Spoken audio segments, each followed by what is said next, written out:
Welcome to Family and the Feast. So I have my daughter Cassie who's going to help me in the kitchen today. In this video, we're going to be making creamed corn. Let's get started. Here are the ingredients you'll need for your creamed corn. Corn, black pepper, salt, cheese, carnation milk, cream cheese, butter, and jalapeno peppers. Let's get started. So first we're going to get started on dicing our jalapenos. And I'm going to take my seeds out.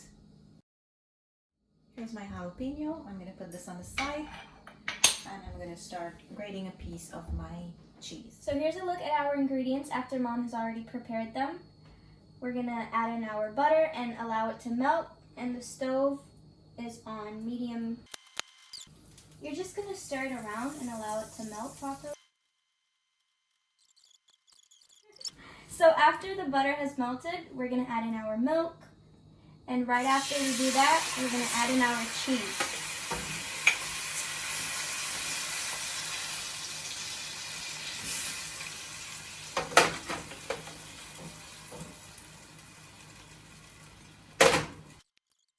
You're just going to stir this until it's nice and creamy.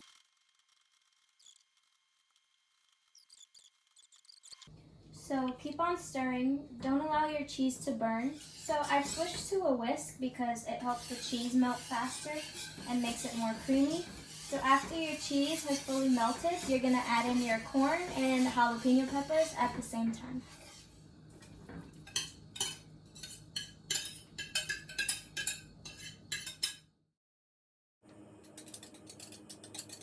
Now you're going to use your spoon to mix that all in.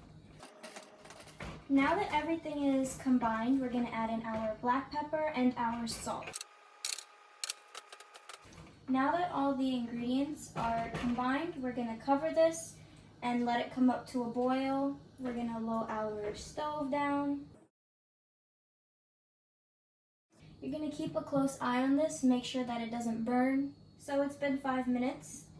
It's already come up to a boil. We're going to take this off now. And here you have it, guys, a quick and easy recipe. So now that it's finished, we're going to empty this into our serving container, and Chloe will let you know how delicious it tastes. Time to try it! Yummy. Bye! See you next time. Comment down below. Description box. See you later. We hope you enjoy this recipe. Don't forget to like, comment, and subscribe. Thank you for watching.